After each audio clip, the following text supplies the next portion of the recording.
Everyone, ಎಲ್ಲರೂ ಹೇಗಿದ್ದೀರಾ? I hope ಎಲ್ಲರೂ ಚೆನ್ನಾಗಿದೆ ಅಂತ ಭಾವಿಸ್ತಾ ನಾವು ಕೂಡ ಚೆನ್ನಾಗಿದ್ದೀವಿ. ಇವತ್ತಿನ ಒಂದು ಬ್ಲಾಗ್ನ ನಾನು ಬೆಳಿಗ್ಗೆ ಸ್ಟಾರ್ಟ್ ಮಾಡ್ತಾ ಇದ್ದೀನಿ. ಬೆಳಿಗ್ಗೆ ಬೇಗ ಎದ್ದು ಸ್ನಾನ ಎಲ್ಲ ಮುಗಿಸ್ಕೊಂಡು ತಿಂಡಿ ಕೂಡ ಮಾಡಿ ನನ್ನ ಹಸ್ಬೆಂಡ್ ಕೂಡ ಹೋಗಿದ್ದಾರೆ. ಕೆಲಸ ಸಿಗುತ್ತಾ ಇಲ್ವೋ ಗೊತ್ತಿಲ್ಲ. ಇಲ್ಲಿ ಅಂತೂ ತುಂಬ ಮಳೆ ಅಂದರೆ ಅಪ್ಪ ದೇವ್ರ ಕೆಲಸನೇ ಇಲ್ಲ. ಈಗ ಆಲ್ರೆಡಿ ಒಂದು ವಾರ ಆಯಿತು ಹಸ್ಬೆಂಡ್ ಹೋಗೋದು ಬರೋದಾಗಿ ಆಗ್ತಾ ಉಂಟು. ಕೆಲಸ ಅಂತೂ ತುಂಬ ಕಡಿಮೆ ಆಗಿದೆ ಈ ಮಳೆಯಿಂದಾಗಿ. ಸೊ ಅದಕ್ಕೋಸ್ಕರ ಇವತ್ತು ವ್ಲಾಗ್ ಮಾಡ್ತಾ ಇದ್ದೀನಿ. ನೀರು ದೋಸೆನ ಅವರಿಗೆ ಮಾತ್ರ ಹಾಕ್ಕೊಟ್ಟಿದ್ದೆ, ಅವ್ರು ತಿಂದು ಹೋದರು. ಈಗ ನಾನು ಪೂಜೆ ಎಲ್ಲ ಮುಗಿಸ್ಕೊಂಡು ಮತ್ತೆ ನಾನು ವಾಪಸ್ ದೋಸೆನ ಹಾಕ್ಕೊಂಡು ತಿನ್ನಬೇಕಾಗುತ್ತೆ. ಅದಕ್ಕೋಸ್ಕರ ಈಗ ಫಸ್ಟ್ ಪೂಜೆನ ಮುಗಿಸ್ಕೊಳ್ತಾ ಇದ್ದೀನಿ. ಪೂಜೆ ಎಲ್ಲ ಮುಗಿಸ್ಕೊಂಡೆ. ನೋಡಿ, ದೀಪ ಹಚ್ಚಿದ್ರೇ ಒಂಥರ ಏನೋ ಸಮಾಧಾನ ಅನಿಸುತ್ತೆ ಅಲ್ವಾ. ನೋಡಿ, ನಾನೀಗ ದೀಪ ಹಚ್ಚಿದೆ. ಕರೆಂಟ್ ಹೋಗಿದೆ ಆಯಿತಾ, ಚಿಂಟು ಇಲ್ಲಿದ್ದಾನೆ. ಇದು ನಮ್ಮ ಚಾರ್ಜರ್ ಲೈಟ್. ಕರೆಂಟ್ ಹೋದಾಗೆಲ್ಲ ಅದೇ ಆನ್ ಆಗ್ತದೆ. ಚಿಂಟು ಬಾಪ, ಚಿಂಟು ನೋಡಿ ವಿಭೂತಿ ಹಚ್ಚಿದ್ದೀನಿ ಇವತ್ತು. ವಿಭೂತಿ ಹಚ್ಚಿದಷ್ಟು ಚೆಂದ ಕಾಣ್ತಾನೆ.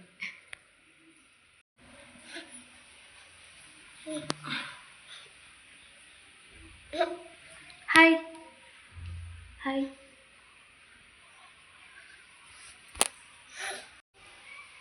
ಹಾಯ್ ಹಾಯ್ ಮಾಡ.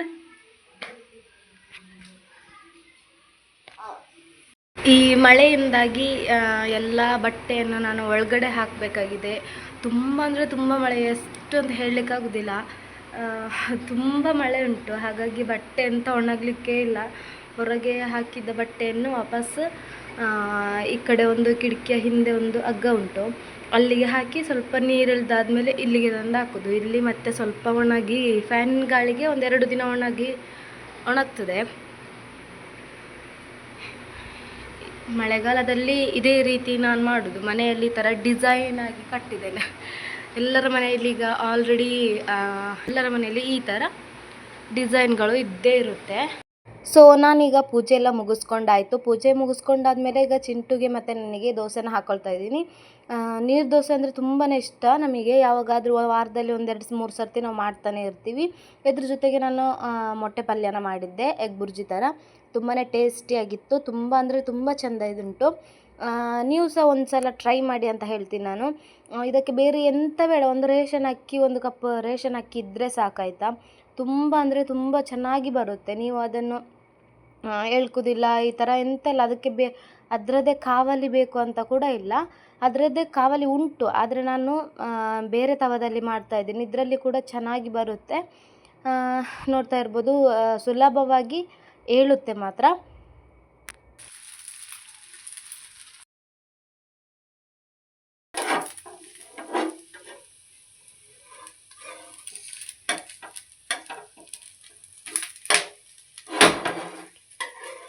ಸೊ ತಿಂಡಿಯೆಲ್ಲ ಮುಗಿಸ್ಕೊಂಡು ಚಿಂಟುನ ಅವತಾರ ನೋಡಿ.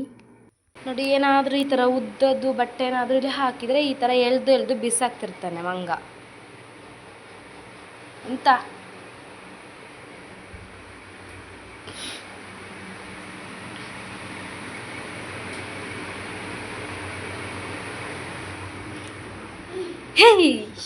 ಫ್ರೆಂಡ್ಸ್, ಈಗ ಚಿಂಟು ಮಲ್ಕೊಂಡಿದ್ದ, ಹಾಗಾಗಿ ನಾನೊಂದೆರಡು ಡ್ರಾಯಿಂಗ್ ಮಾಡಬೇಕಿತ್ತು. ಅದೆಲ್ಲ ಡ್ರಾಯಿಂಗ್ ಮುಗಿಸ್ಕೊಂಡೆ.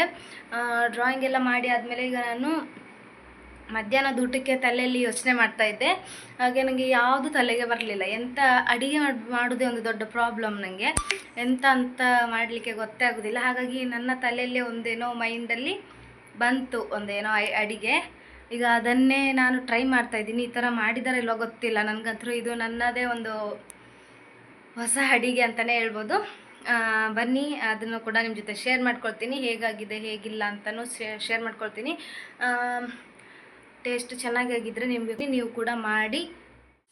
ಸೊ ಇದನ್ನು ಮಾಡ್ಕೊಳ್ಳೋದಕ್ಕೆ ಈಗ ನಾನು ಒಂದು ದೊಡ್ಡ ಆಲೂಗಡ್ಡೆನ ತಗೊಂಡು ಅದನ್ನು ಸಿಪ್ಪೆ ಎಲ್ಲ ತೆಗೆದು ಸಣ್ಣದಾಗಿ ಪೀಸಾಗಿ ಕಟ್ ಮಾಡ್ಕೊಂಡಿದ್ದೀನಿ.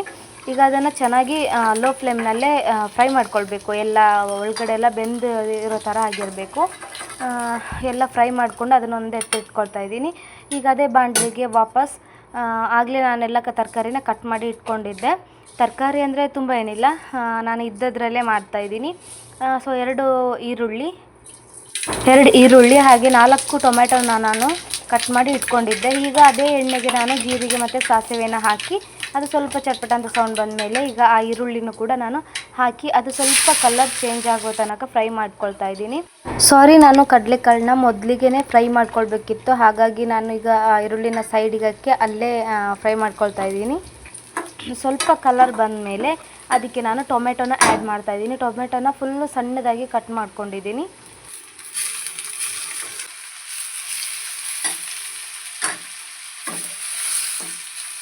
ಟೊಮೆಟೊ ಹಾಕಿದ ಮೇಲೆ ಇನ್ನೊಂದು ಸಲ ಚೆನ್ನಾಗಿ ಫ್ರೈ ಮಾಡ್ಕೊಂಡಾದ್ಮೇಲೆ ನಾನೀಗ ರುಚಿಗೆ ಎಷ್ಟು ಬೇಕೋ ಅಷ್ಟು ಖಾರನ ಹಾಕ್ಕೊಳ್ತಾ ಇದ್ದೀನಿ.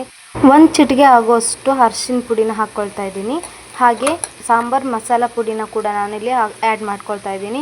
ಇದನ್ನೆಲ್ಲ ಹಾಕಿ ಇನ್ನೊಮ್ಮೆ ಚೆನ್ನಾಗಿ ಮಿಕ್ಸ್ ಮಾಡ್ಕೊಳ್ಬೇಕು. ಎಲ್ಲದೂ ಸರಿಯಾಗಿ ಹೊಂದ್ಕೊಳ್ಳುವ ಹಾಗೆ ಚೆನ್ನಾಗಿ ಮಿಕ್ಸ್ ಮಾಡ್ಕೊಂಡಾದ್ಮೇಲೆ ಅದನ್ನು ಒಂದು ಟೊಮೆಟೊ ಫುಲ್ಲು ಸಾಫ್ಟ್ ಆಗಬೇಕು, ಅಲ್ಲಿ ತನಕ ನಾನಿಲ್ಲಿ ಫ್ರೈ ಮಾಡ್ಕೊಳ್ತಾನೆ ಇದ್ದೀನಿ. ಲಾಸ್ಟಿಗೆ ಉಪ್ಪು ರುಚಿಗೆ ಎಷ್ಟು ಬೇಕಷ್ಟು ನೋಡಿಕೊಂಡು ಹಾಕ್ಕೊಂಡ್ರೆ ಮುಗೀತು. ಇದನ್ನು ಇನ್ನೊಂದು 5 ನಿಮಿಷ ಮುಚ್ಚಳನ ಮುಚ್ಚಿ ಲೋ ಫ್ಲೇಮ್ನಲ್ಲಿ ಇಟ್ಟು ಇನ್ನೊಮ್ಮೆ ಸಾಫ್ಟ್ ಆಗೋ ತನಕ ಬೇಯಿಸ್ಕೊಂಡ್ರೆ ಮುಗ್ದೋಯ್ತು. ಈ ಪಲ್ಯ ಎಲ್ಲ ರೆಡಿ ಆದಮೇಲೆ ನಾನು ಮೊದಲಿಗೆ ಕರೆದಿದ್ವಲ್ಲ ಆಲೂಗಡ್ಡೆನ, ಅದನ್ನು ಈಗ ನಾನು ಇದಕ್ಕೆ ಸೇರಿಸ್ಕೊಂಡು ಇನ್ನೊಮ್ಮೆ ಮಿಕ್ಸ್ ಮಾಡಿ ಇಟ್ಕೊಳ್ತಾ ಇದ್ದೀನಿ. ಈ ಕಡೆ ಉದುರುದ್ರಾಗಿ ಅನ್ನ ಕೂಡ ರೆಡಿಯಾಗಿತ್ತು ಅಂತ ಹೇಳೋಕ್ಕಾಗಲ್ಲ, ಸ್ವಲ್ಪ ನೀರು ಜಾಸ್ತಿ ಆಗಿತ್ತು ಅನ್ನಕ್ಕೆ, ಹಾಗಾಗಿ ಸ್ವಲ್ಪ ಮೆತ್ತಗಾಗಿದೆ ಅಷ್ಟೇ. ಉದುರುದ್ರಾದರೆ ಇನ್ನೂ ಚೆನ್ನಾಗಿ ಆಗುತ್ತೆ ಇದು, ಯಾಕಂದರೆ ರೇಷನ್ ಅಕ್ಕಿ, ಹಾಗಾಗಿ ಸ್ವಲ್ಪ ಮೆತ್ತಗಾಗಿದೆ. ಈಗ ಅದನ್ನು ನಮಗೆ ಎಷ್ಟು ಬೇಕೋ ಅಷ್ಟನ್ನು ಹಾಕ್ಕೊಂಡು ಚೆನ್ನಾಗಿ ಮಿಕ್ಸ್ ಮಾಡ್ಕೊಳ್ಬೇಕು. ಮಿಕ್ಸ್ ಮಾಡಿಕೊಂಡು ಲಾಸ್ಟಿಗೆ ಕೊತ್ತಂಬರಿನ ಉದುರಿಸ್ಬೇಕು, ಆದರೆ ಕೊತ್ತಂಬರಿ ಇಲ್ಲ. ಕೊತ್ತಂಬರಿನ ಉದುರಿಸಿ ಚೆನ್ನಾಗಿ ಮಿಕ್ಸ್ ಮಾಡಿಕೊಂಡು ಇದ್ರ ಜೊತೆ ನಿಂಬೆ ಹಣ್ಣಿನ ರಸನ ಹಿಂಡಿ ಸ್ವಲ್ಪ ಮೊಸರು ಹಾಕ್ಕೊತಿದ್ರೆ ತುಂಬ ಟೇಸ್ಟಿಯಾಗಿರುತ್ತೆ. ನಿಜವಾಗ್ಲೂ ಚೆನ್ನಾಗಾಗಿತ್ತು. ಪ್ಲೀಸ್ ನೀವು ಒಂದ್ಸಲ ಟ್ರೈ ಮಾಡಿ. ಚಿಂಟುಗೆ ಇಲ್ಲಿ ನಾನು ಸ್ಲೇಟ್ ಮತ್ತು ಒಂದು ಕಡ್ಡಿನ ಕೊಟ್ಟು ಕೂರಿಸಿದ್ದೆ, ಅದನ್ನು ಗೀಚ್ಕೊಂಡು ಕೂತ್ಕೊಳ್ಳಿ ಅಂತ. ಆದರೆ ಅವನು ಸ್ವಲ್ಪ ನನ್ನಿಂದ ದೂರ ಹೋಗಿ ಅಲ್ಲಿ ಹೋಗಿ ಕೂತ್ಕೊಂಡಿದ್ದಾನೆ. ನಾನು ಮೊಬೈಲ್ ನೋಡ್ತಾ ಇದ್ದಾಗ ಅವನು ಅದನ್ನು ಮೆಲ್ಲಗೆ ಬಾಯಿಗೆ ಹಾಕ್ಕೊಳ್ಳಿಕ್ಕೆ ನೋಡ್ತಾ ಇದ್ದಾನೆ. ಸೊ ನಾನು ಅದನ್ನು ವೀಡಿಯೋ ಮಾಡ್ಕೊಳ್ತಾ ಇದ್ದೀನಿ. ಅವನಿಗೆ ಗೊತ್ತಿಲ್ಲದೆ, ಅವನಿಗೆ ವೀಡಿಯೋ ಮಾಡ್ಕೊಳ್ಳುವಾಗ ಅದೊಂದು ಸೌಂಡ್ ಬರುತ್ತೆ ನೋಡಿ ವೀಡಿಯೋದು, ಸೊ ಅದು ಅವನಿಗೆ ಗೊತ್ತಾಗ್ಬಿಡುತ್ತೆ ವೀಡಿಯೋ ಮಾಡ್ತಿದ್ದಾರೆ ಅಂತ. ಆವಾಗಲೇ ಅವನು ನನ್ನ ಹತ್ರ ಬಂದುಬಿಡ್ತಾನೆ. ಅದಕ್ಕೋಸ್ಕರ ನಾನು ಸುಮ್ಮನೆ ಏನೋ ಒಂದು ಸೌಂಡ್ ಮಾಡಿಕೊಂಡು ಕೆಮ್ಮುತ್ತಾ ಆ ವೀಡಿಯೋನ ಆನ್ ಮಾಡಿ ಇಟ್ಕೊಂಡಿದ್ದೀನಿ.